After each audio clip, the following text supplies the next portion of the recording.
Presten atención a estas imágenes.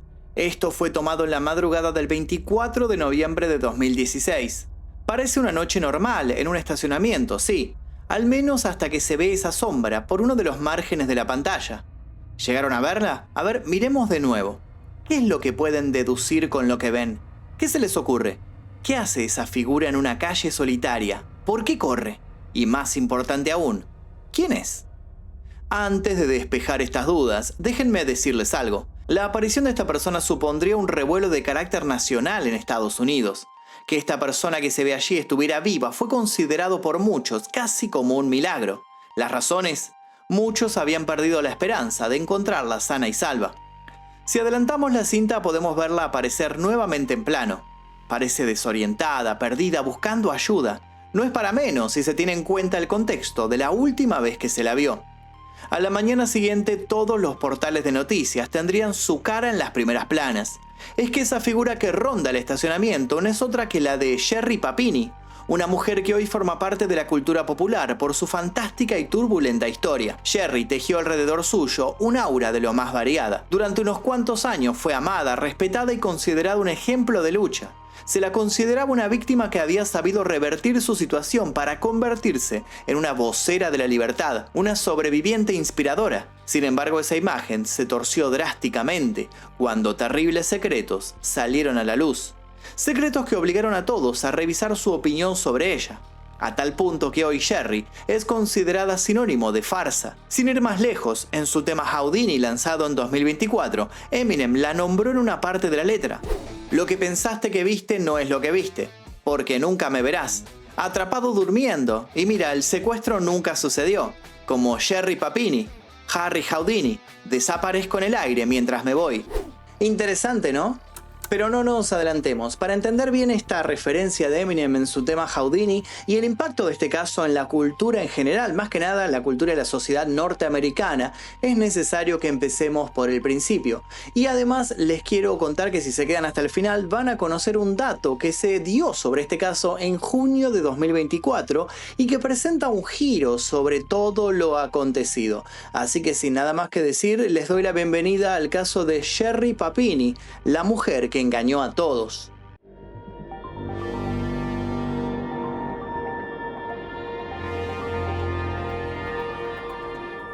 Antes de la tempestad. Antes de que todo se saliera de control, esta chica tenía una vida en apariencia tranquila y feliz. Nacida el 11 de junio de 1982, Sherry Louise Graef había cursado sus primeros años y su adolescencia sin sobresaltos. De muy pequeña se había mostrado aplicada y siempre había dejado constancia de que quería formar una familia al cumplir la mayoría de edad. Ese temprano sueño comenzó a tomar forma cuando, luego de un noviazgo con algunas idas y vueltas, se casó con Kate Papini en octubre de 2009. Luego de una boda en la que no se privaron de nada, la pareja, que para entonces ya convivía, decidió que era el momento de tener hijos. Así fue como un niño y una niña se sumaron al clan que se había asentado en Redding, California. Sus vecinos los veían como una familia típica, con un próspero presente y un futuro repleto de crecimiento. En sus redes, Sherry y Kate subían postales de viajes idílicos y fotos en las que lucían sonrisas de oreja a oreja. Se los veía plenos y todo lo que los rodeaba aparentaba una perfección inmaculada. Paisajes perfectamente iluminados, momentos llenos de frescura y frases donde abundaban la esperanza y el cariño. Pero claro que no a todos caían bien. Algunos creían que había una impostura en esa familia. ¿Lo decían porque percibían realmente que algo no andaba bien o se trataba lisa y llanamente de envidia? Más allá de la duda que los Papini podían despertar en su entorno, lo cierto es que todos quedaron consternados con lo que sucedió el 2 de noviembre de 2016. Ese día Kate recibió un mensaje de su esposa. Ella le decía que lo esperaba ansiosa para el almuerzo. En el mismo mensaje le sugería que saliera un rato antes del trabajo, así podían tener un momento de intimidad. Ante la propuesta, él le dijo que estaba realmente ocupado, que llegaría para comer, pero que no podía estar antes. Sherry no pudo evitar mostrarse algo decepcionada. Sin embargo, en lugar de seguir dándole vueltas al asunto, dijo que saldría a correr un rato para liberar tensiones antes de ir a buscar a los niños a la guardería. Luego se despidieron. Kit no tendría forma de saber que entonces toda esa vida tan bien estructurada que llevaban iba a desmoronarse de un momento al otro. Y el puntapié inicial para que eso comenzara a suceder se dio cuando llegó a su casa ese mismo mediodía. Esperaba oler la comida que su mujer preparaba. Esperaba que sus hijos se acercaran corriendo y lo abrazaran. Esperaba encontrar a su familia como de costumbre, pero solo había encontrado el más absoluto de los vacíos. Un mal presentimiento lo envolvió de inmediato. ¿Por qué Sherry no estaba? ¿Por qué no había indicios de que había preparado la comida? Porque justamente ese día le tocaba preparar el almuerzo. ¿Acaso había salido con los niños? ¿Por qué no le había avisado de todo esto? Las preguntas se agolpaban en la cabeza de Kit, que no perdió el tiempo y se dirigió a la habitación de sus hijos. No estaban las mochilas ni los uniformes. El hombre sacó su celular y llamó a su mujer, ya con el corazón golpeando fuerte en el pecho. Nada, no atendía. Sin que el pulso le temblara, buscó en la agenda el número de la guardería de sus pequeños. Cuando del otro lado le dijeron que los niños estaban allí, una parte de sí mismo se tranquilizó. Al menos sabía que los chicos estaban bien, pero en la otra parte de sus pensamientos se encendieron las alarmas. Antes de encargarse de ir a buscar a sus hijos, usó una aplicación para rastrear el teléfono de Sherry. Según el mapa que se podía ver en el dispositivo, su mujer estaba a poco menos de 1 kilómetro de allí. Kit no lo meditó y se dirigió a toda velocidad al lugar que se indicaba. Y lo que encontró lo dejó paralizado. Vio el celular de Sherry tirado al costado de un camino, junto a sus auriculares. Entre ambas cosas había un mechón de pelo rubio. Evidentemente aquello no era un malentendido o un desencuentro. Las cosas se habían puesto feas, realmente feas. 22 días de misterio. Escuchemos cómo Kit contó su hallazgo al 911. Es un testimonio realmente desgarrador. So I got freaked out, so I hit like the Find My iPhone app thing, and it said that it showed her phone like at our end of our driveway. We don't have really good service. Okay. Not the end of our driveway, but the end of our street. But just drove down there, and I saw her phone with her headphones because she started running again, and I found her phone, and it's got like hair ripped out of it, like in the headphones. So I'm like totally freaking out, thinking like somebody like What's her? grabbed. Lo que siguió pueden imaginárselo. Los oficiales llegaron al sitio y el barrio, que se caracterizaba por la ausencia de problemas, de pronto se vio tomado por los medios de comunicación, que empezaron a tejer las más disparatadas teorías alrededor de la desaparición de la mujer. El rostro de Sherry fue replicado en infinidad de anuncios y hasta se ofreció una enorme recompensa por cualquier información que pudiera ayudar a encontrarla. Sin embargo, el seguimiento de cualquier pista llevó de modo inevitable a un callejón sin salida. Lo que siguió hizo suponer lo peor. ¿Qué hacía el celular de Sherry todavía tirado ahí? ¿Por qué había un mechón de pelo en el lugar? ¿Eso significaba que había forcejeado con alguien? Kit comentó en los medios, aturdido, que el tema que sonaba cuando encontró el móvil de su pareja era un tema que ambos habían elegido para su boda. Además, decía, se sentía culpable. ¿Acaso si hubiera aceptado la invitación de Sherry de ir antes al hogar, todo habría salido diferente? A pesar de que se lo veía genuinamente afligido, eso no hizo que Kit no fuera también tratado como un sospechoso. De hecho, una de sus declaraciones resultó llamativa. Cuando le consultaron si solía tener peleas con Sherry, dijo que sí, que a veces la mujer sabía cómo sacarlo de sus cabales. ¿Acaso había entre Sherry y Kit una situación de tensión a la que había que prestar más atención? ¿Y si todo era una puesta en escena armada por el marido que fingía ser una víctima más en todo el asunto? A pesar de que esta hipótesis tuvo gran aval en determinado momento, nunca se pudo sumar información que confirmara esta línea, por lo que terminó descartada. Simplemente Sherry había desaparecido sin dejar rastro. No hubo llamada de rescate, no hubo nada, a menos hasta el día número 22 de su ausencia. La mañana del Día de Acción de Gracias, un automovilista encontró a Papini deambulando por una carretera en el condado de Yolo, a unos 240 kilómetros de donde había desaparecido. Y es así como nuestra historia vuelve al principio. El calvario de Sherry. Sherry estaba más flaca, llevaba el pelo corto, tenía la ropa rota y moretones por todo el cuerpo. Tanto en sus muñecas como en sus tobillos podían adivinarse las marcas de unas sogas. También tenía profundos cortes y una herida hecha con fuego en uno de sus omóplatos. Era como si alguien lo hubiera marcado con un hierro caliente. Caminaba desorientada y en un evidente estado de shock. Pronto las autoridades se presentaron ante ella con una distancia prudencial. Habían sido alertados de su presencia por los diferentes vecinos que la habían visto y por las grabaciones de una cámara de seguridad. Sherry intentó comunicarse con los oficiales, pero no salieron palabras de su boca. Atinó a balbucear algunas incoherencias y luego se desmayó. Sin perder un segundo, la mujer fue trasladada a un hospital, donde la estabilizaron y la dejaron descansar unas cuantas horas.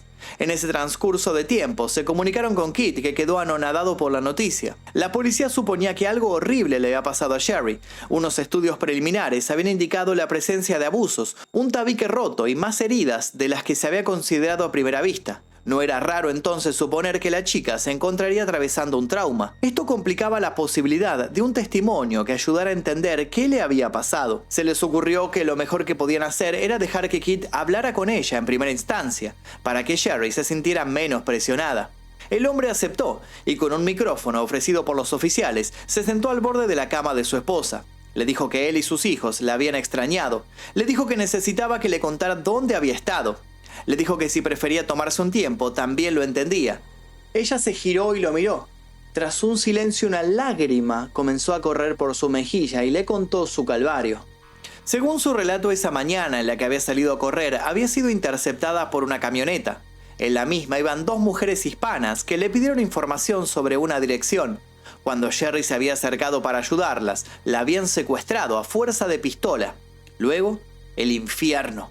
Para cuando quiso enterarse, Sherry se encontró atada con cadenas en una habitación pequeña y maloliente. Lo único que le llegaba del exterior eran temas latinoamericanos que sonaban a todo volumen, muy posiblemente para ocultar sus gritos. Más tarde que temprano descubrió que iba a tener que hacer sus necesidades en ese espacio reducido y tan poco higiénico.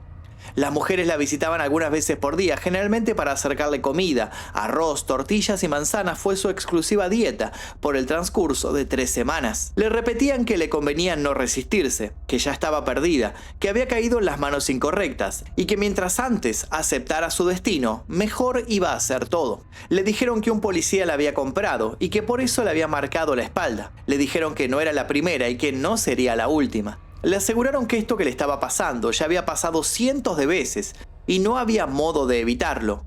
Una de las mujeres le gritaba mucho y era la encargada de lastimarla. La otra se mostraba más piadosa y a veces le traía una ración extra de alimento a escondidas de su cómplice. Sherry había empezado a perder conciencia de cuándo empezaba o terminaba un día. Su rutina se había vuelto nebulosa. Según dijo, fue aferrarse a la imagen de su marido y sus hijos, lo que la ayudó a no enloquecer. Eso y el ejercicio. Intentaba moverse y mantenerse activa a pesar de estar en una habitación tan pequeña. El desafío de hacer ejercicio en esas circunstancias se duplicaba si tenemos en cuenta que sus captores no debían enterarse de lo que estaba haciendo. Si escuchaban el repiqueteo de las cadenas, podían entrar para castigarla. De pronto en eso se había convertido su vida y la esperanza se había tornado en algo irreal y lejano. Pero entonces se había percatado de que algo extraño sucedía. Entre tema y tema musical, en los pocos minutos que tenía de silencio, le parecía escuchar a sus secuestradoras discutiendo entre ellas. Se gritaban cada vez con más fuerzas y más constancia, hasta que en un estruendo lo había llenado todo, sacudiendo la monotonía que solía envolverla. Un estruendo que pudo reconocer de inmediato como un disparo.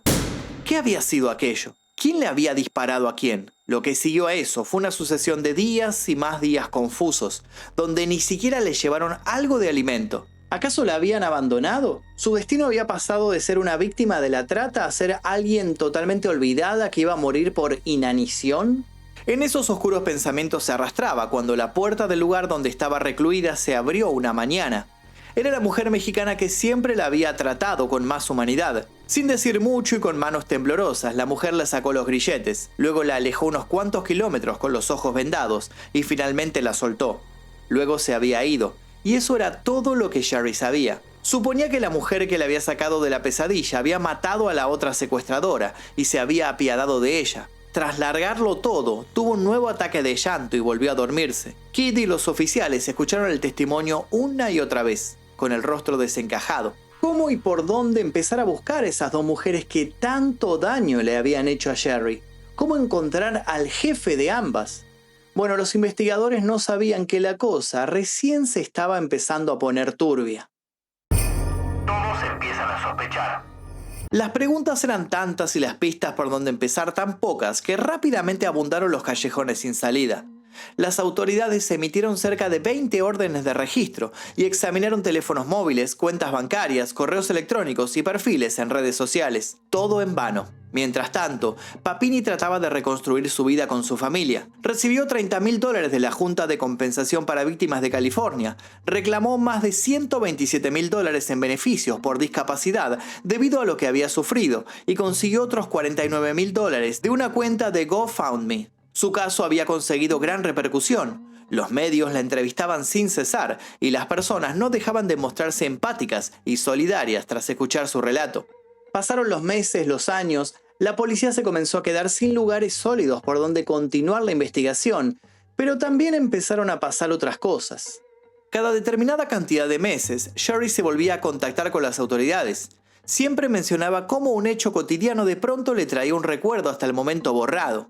Podía estar en la fila del banco y la conversación más trivial le hacía rememorar un detalle que podía ser crucial para la investigación. Esta secuencia se sucedió en más de una ocasión, haciendo que los policías se ilusionaran con en algún momento resolver dónde había estado Sherry y por qué. Dicha ilusión terminó mutando en sospecha cuando uno de los detectives empezó a constatar los testimonios de Sherry a lo largo de los años. Lo que descubrió lo puso alerta.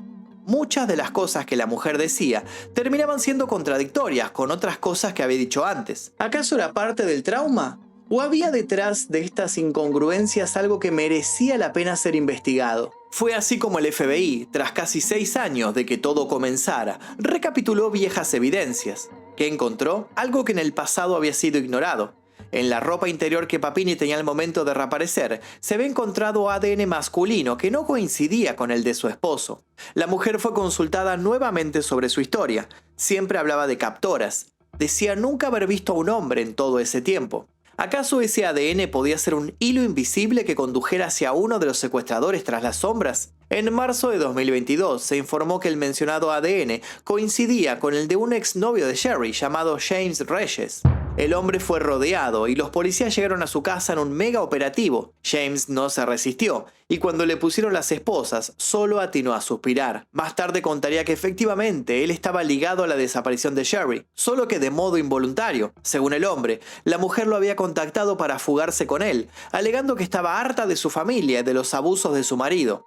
Luego se había instalado voluntariamente en su casa durante unos cuantos días. De pronto, todo lo que se sabía sobre el caso estaba patas para arriba. La versión de James Reyes.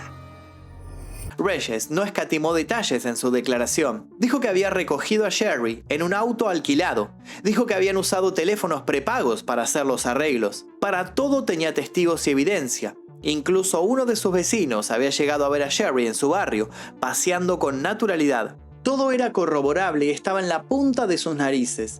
Más llamadas revisadas, más mails leídos. Todo indicaba que Reyes no mentía. El hombre daba cada detalle remarcando que él era otra víctima, que él había creído que Sherry realmente lo necesitaba e incluso tenía intenciones de volver con él. No había esperado jamás que de la noche a la mañana ella se autolesionara y huyera para volver a su casa con una historia tan estrafalaria. Por alguna razón Reyes no la había denunciado. Había entendido que Sherry solo deseaba estafar a todos para ganar unos cuantos billetes extra. El sujeto sentía que señalarla era demostrar lo tonto e ingenuo que había sido él. Frente a la evidencia irrefutable, las autoridades confrontaron a Sherry. La hicieron ir y venir sobre sus palabras. La engañaron diciéndole que habían encontrado a una de las mujeres hispanas para ver cómo reaccionaba. Intentaron ver hasta dónde podía llevar su farsa. Los sorprendió descubrir la frialdad con la que ella podía mentir. El 3 de marzo de 2022, 2 agentes del FBI irrumpieron en el instituto donde el hijo de Sherry tomaba clases de piano. La mujer estaba esperando que el pequeño saliera y pensó que los agentes venían para otra extensa sesión de preguntas. Sin embargo, luego de tanto tiempo de verla como una víctima, le advirtieron que todo lo que dijera podía ser usado en su contra. Acto seguido la esposaron bajo cargos de fraude y hacer declaraciones falsas a agentes federales. El juicio. Kit Papini solicitó la separación el mismo día que su mujer fue apresada. Ella fue liberada por una fianza de $120.000 y después de entregar su pasaporte. Nadie quería que se volviera a evaporar. 6 semanas después, firmó un acuerdo de culpabilidad admitiendo que había inventado todo. Nunca la habían secuestrado y su marido nunca la había maltratado. En una audiencia, Sherry pidió disculpas. Su abogado citó problemas de salud mental del pasado como factores que contribuyeron a sus acciones. La mujer fue sentenciada a 18 meses de prisión y se le ordenó pagar $300.000, incluida la restitución, para cubrir la investigación policial multiestatal que había provocado su engaño. Además, se le acusó de hacer que se investigara a personas inocentes y asustar a la comunidad. Sherry salió de prisión en agosto de 2023 y fue internada en un centro de rehabilitación. Las verdaderas víctimas, aquellas que habían sufrido pérdidas genuinas, miraban el caso con una mezcla de indignación y resignación. Al mismo tiempo se dibujó una subtrama que pronto escaló a niveles impensados. Se descubrieron viejos blogs de la chica en la que hacía comentarios racistas y alegaba saberse superior a los latinos. Esto explicaba por qué al momento de crear un enemigo para su historia, Sherry había hablado de 2 mujeres con acento mexicano. El caso pasó a convertirse en un emblema de la mirada prejuiciosa y discriminatoria, no solo de Papini, sino de la mayoría de la sociedad estadounidense. Como no podía ser de otra forma, lo que hizo Sherry se convirtió rápidamente en material para un documental que pretendía contar todo lo que ahora ya sabés. Sin embargo, algo más emergería en ese metraje, algo que diría Kit, el ahora ex de la mujer que engañó a todos. Nuevas evidencias del horror. En 2023, Lifetime lanzó la película Hoax, The Kidnapping of Sherry Papini, con James King interpretando a Sherry. Hulu, por su parte, preparó una serie documental, Perfect Wife, The Mysterious Disappearance of Sherry Papini, que se estrenó en junio de 2024. La serie se propone realizar una exploración profunda de la psiquis de la mujer, utilizando imágenes nunca antes vistas, grabaciones del 911 y entrevistas policiales. Pero quizás quien más aportó sobre el caso fue Kit, quien aseguró que los engaños que había brindado la mujer no solo se habían centrado en lo que la gente conocía. El hombre dijo que tras el encarcelamiento de Sherry pudo constatar por testimonios de sus hijos que ella les hacía inhalar alcohol isopropílico todas las noches. ¿Y qué es el alcohol isopropílico? Un alcohol que se emplea para diferentes fines, siendo los más habituales los relacionados con la limpieza y la desinfección. ¿Por qué entonces Sherry hacía que lo aspiraran sus hijos? Para mantenerlos cansados y con sensación de malestar. Al parecer, les ataba a los niños una bolsa Ziploc en el cuello. En la misma ponía un algodón con el líquido y dejaba que así pasaran sus días. Esto los mantenía siempre con un umbral de atención debilitada. ¿Lo hacía para que los niños no la molestaran y estuvieran manipulables? Si llegara a probarse esto, Sherry Papini podría enfrentar nuevas acusaciones frente a la justicia. ¿Seguirá este caso presentando macabras vueltas de tuerca a 8 años de haber comenzado? ¿Qué otras cosas saldrán a la luz mientras más se indague en el asunto?